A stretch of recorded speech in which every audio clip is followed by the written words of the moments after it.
Vento Nuovo is an Italian publisher of war games. They started publications a couple of years ago and they seem to specialize in block war games about the Napoleonic period and World War II. At least those are the games by them that I published.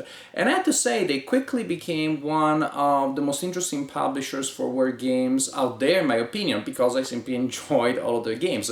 I like the periods that they cover, I like block games very much. And simply the productions and the designs that I tried by them were very, very solid.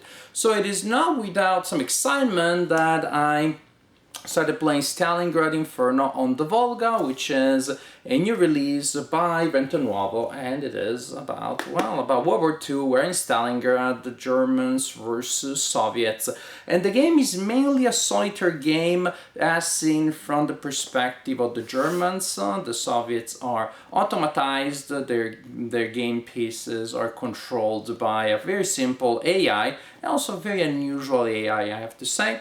But there are also variants in which you can play two players, with one player taking control of the Soviets, the other one of the Germans, or other variants, cooperative, two players against the AI, three players, 2 versus 1. But at the core, and you can really see that the game is mainly a solitaire game. Now, without further ado, let me show you how the game works.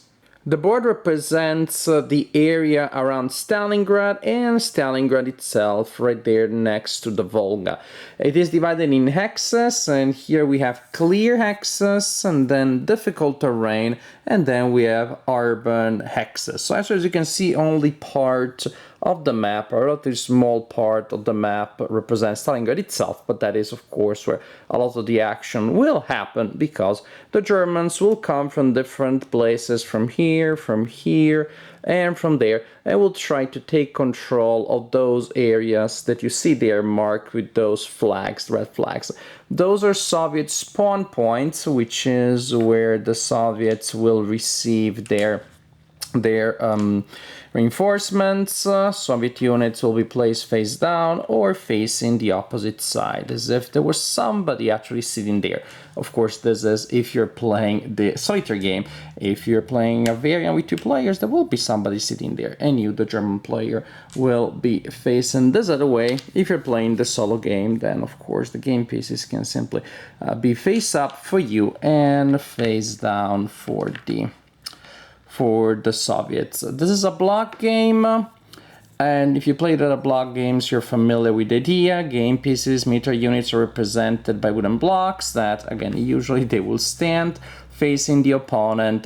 In any case, whether they are standing or they are face up on the board, there's a number of dots, and the number of dots that is on top of the block at the present orientation represents the present number of strength points that the unit has. So this one has 3. If it takes a hit, it goes down to 1, to 2. If it takes another hit, you rotate to record that it lost another one. If it lost another one, goes to 0, it is removed. And if there are ways of sending reinforcement, reintegrating forces, you can mark that by rotating the block in the other direction. If you're playing the solitaire game, then you shuffle the Soviet blocks randomly and you place them randomly on the board, also in a random orientation. So it's important that it doesn't look like this. You know exactly which one is the bottom and which one is the top. It is also important that you consistently flip the blocks to the other side, again always this way or this way, but be consistent. And the side that shows up on top when you reveal the block for the first time is the actual strength of the block. It may be that side indicates a 0, in which case you automatically turn that to the minimum possible strength for the Soviet block.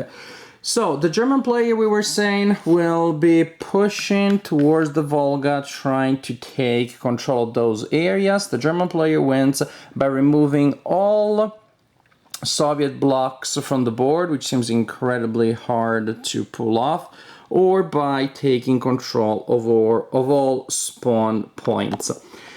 The Soviet player can win in several ways, and the most important one is by using all of their cards. The game is card enhanced. There are cards that allow the 2 sides to use powerful effects.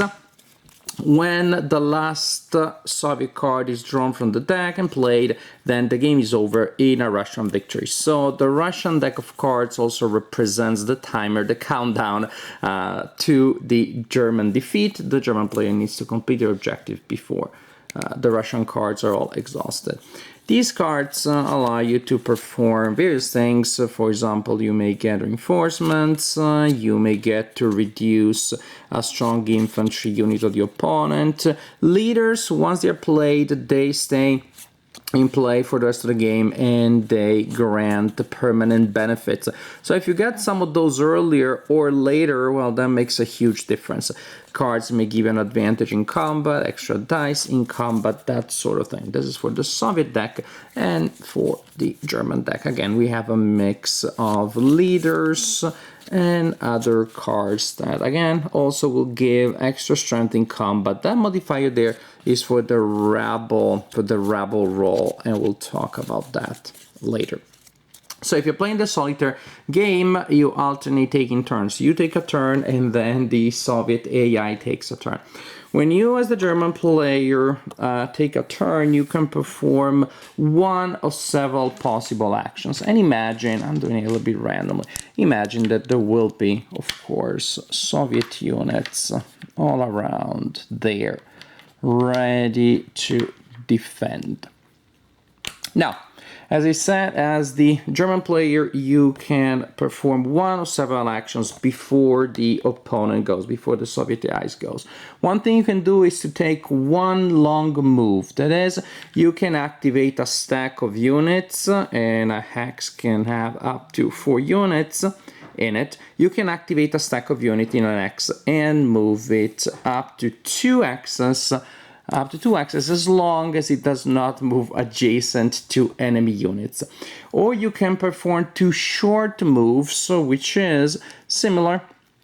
You can move 2 groups, and this time you can move them by 1 space each, as long as they don't move adjacent to enemy units. Another thing that you can do is to call for reinforcements. You start the game with very few units, so as the German player you need to call reinforcements, especially at the beginning. To call reinforcements, you look at this display here, will be German reinforcements that have been placed face down randomly at the beginning of the game. When you choose for your action for the turn to call for reinforcements, you roll 6 dice, and then you match them with the various lines that you rolled, and for each die you take the leftmost block available for that line, and those are your reinforcements.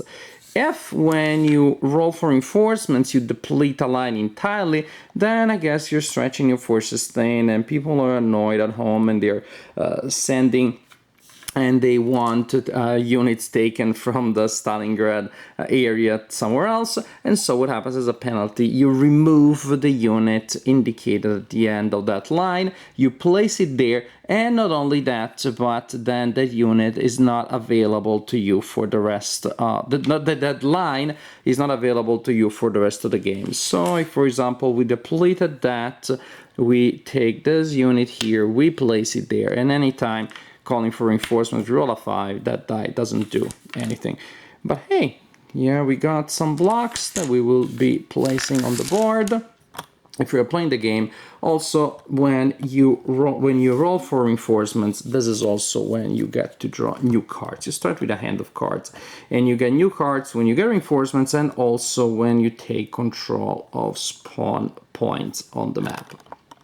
So, as for other actions that you can take, you can attack, hooray! You can launch a hasty attack, which is when you move next, you do a 1 hex move, you move next to an enemy unit or an enemy group, and you attack them hastily, which means you only attack with units in the stack that you just moved, and also you don't get to play cards for that combat.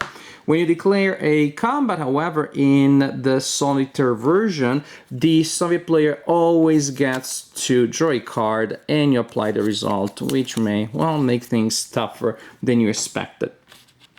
It can be all sort of things. Maybe they get reinforcements, maybe they get extra units in there at the last second. So, well, then you have to deal with those. Combat is very similar to what you have in so many other block games. Usually combat is simultaneous, both sides roll to hit the opponent and apply damage simultaneously, unless combat is happening in an urban area and there is a rubble marker. There are several game effects that may cause rubble. When you roll to inflict the damage, again, you roll a number of dice. It's cool that you have dice in 3 colors to represent the 3 different types of pips that generate combat dice. So you roll the dice for your units, for the number of pips that you're bringing to combat, and you also roll that type of dice. Important because the red die hits on a 4, 5, or 6. That's also another way of saying the red pip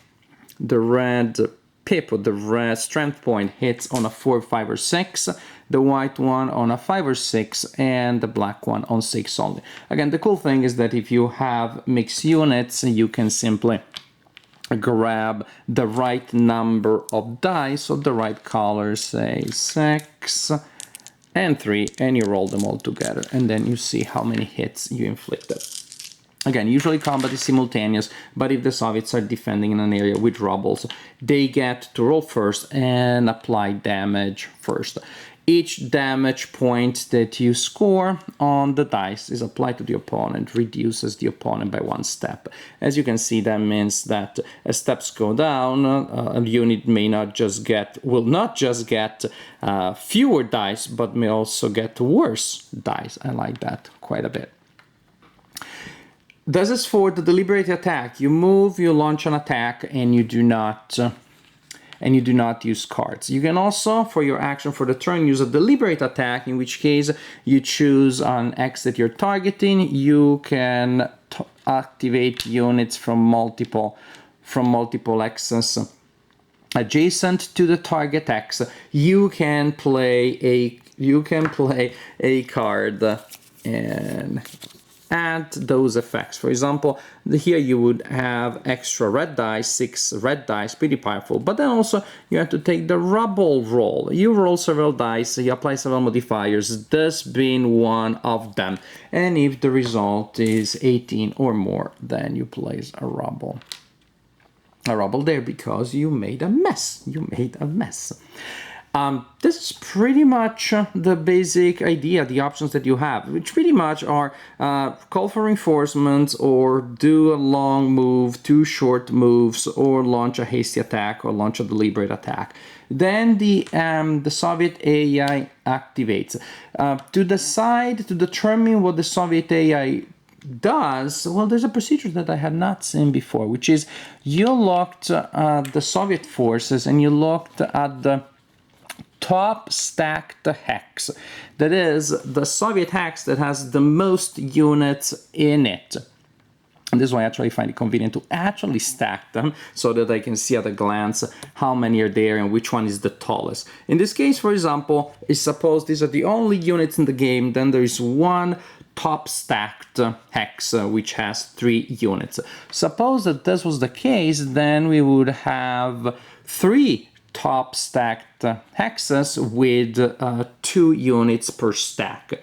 And of course, it may just be that the top stack hex is a 1, because every stack on the board has 1 unit in it.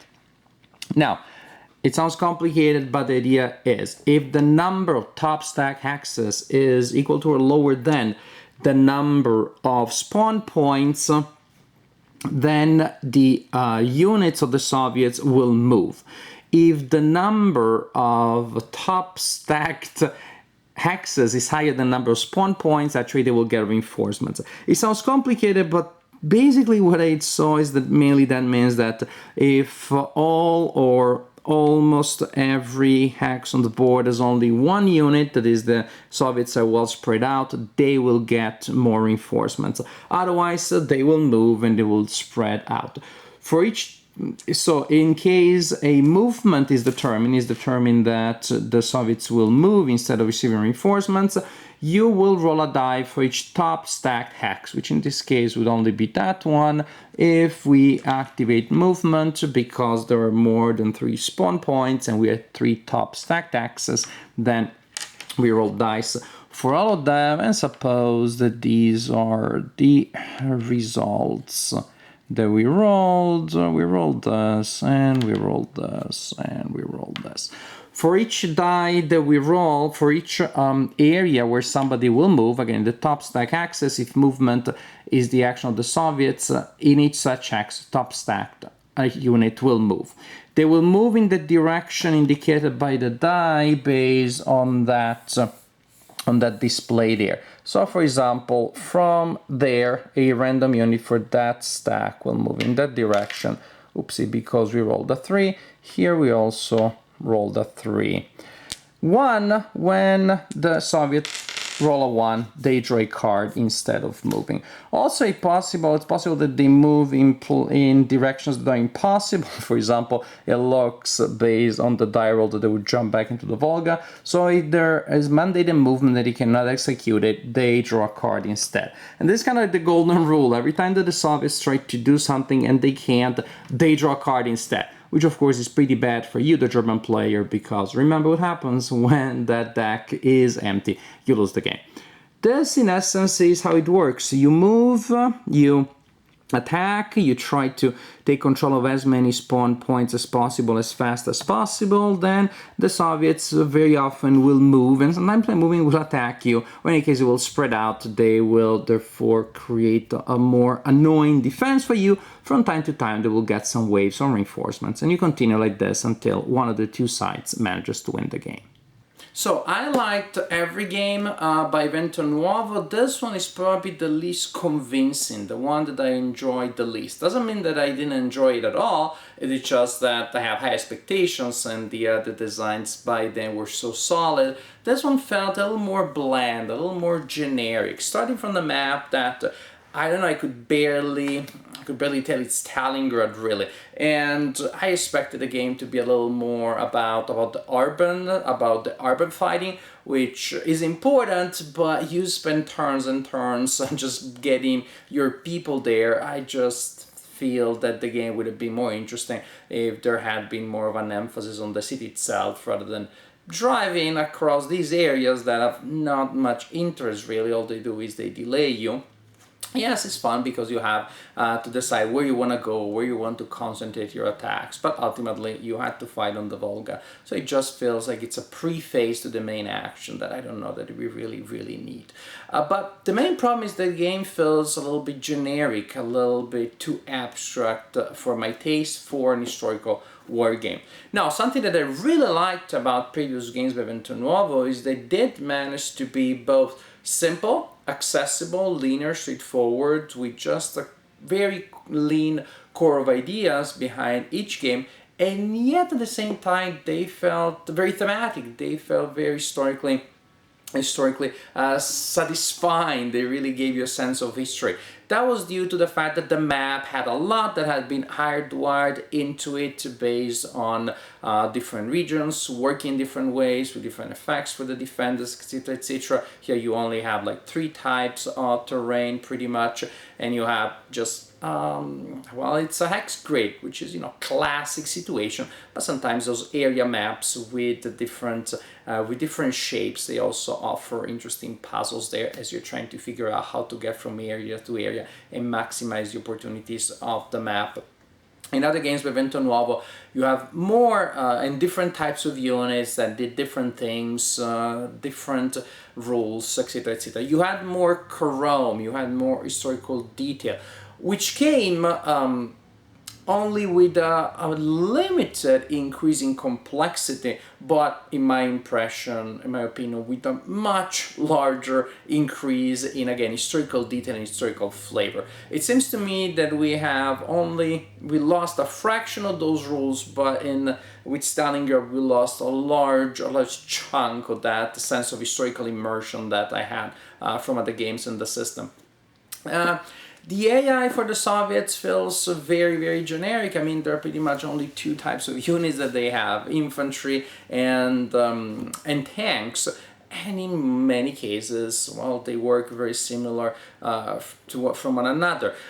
When I think about Stalingrad, about the Hell on the Volga, I think about other games that really captured the grim, the dramatic fighting among these like piles of rubbles in these dark allies, buildings that explode, etc., etc., etc. I just don't see any of this here. Fighting in the heart of Stalingrad around Pavlov's house feels not much difference from fighting outside of the city, and to me that's a big missed opportunity. Then again, the game feels blocks on a board, and it just that feels about moving blocks right and left, rotating them and rolling dice. As opposed to in a historical war game, you want these things to be, of course, the vehicle to historical immersion, and here it feels like the game is a little bit on this side of the abstract, on the abstract representation rather than a vivid representation through abstract mechanics. This being said, the game is not without merits. If I didn't know that it was about Stalingrad, I don't know that I would have been able to tell it just from the cards, I guess, but not just from the map and the blocks, probably. But then there's a solitaire game in which is about black blocks trying to remove red blocks. It has its own merits. There were moments in which, yes, I had interesting, I didn't feel dramatic, but interesting decisions about concentrate an attack from one area or from another, have units converge in a certain areas to be able to take advantage of the deliberate attack, exploit advance of the combat to move because you only have a limited number of turns before the Russian deck depletes, and so actually you really need to move.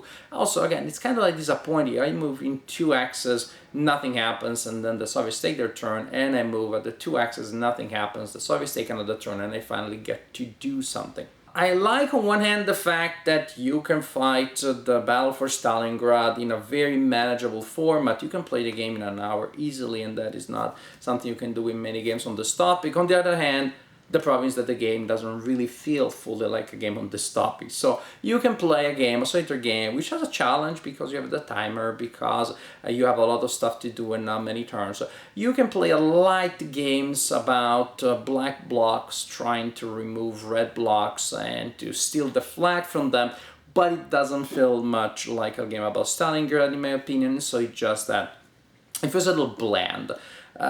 As an abstract game, it's not that bad. As a game about history, as a historical war game, that's pretty lacking. So Stalingrad, Inferno on the Volga is not that bad as a game. It's not particularly bad as a game. I'd say it's okay as a game. It's not particularly interesting in my opinion as an historical war game.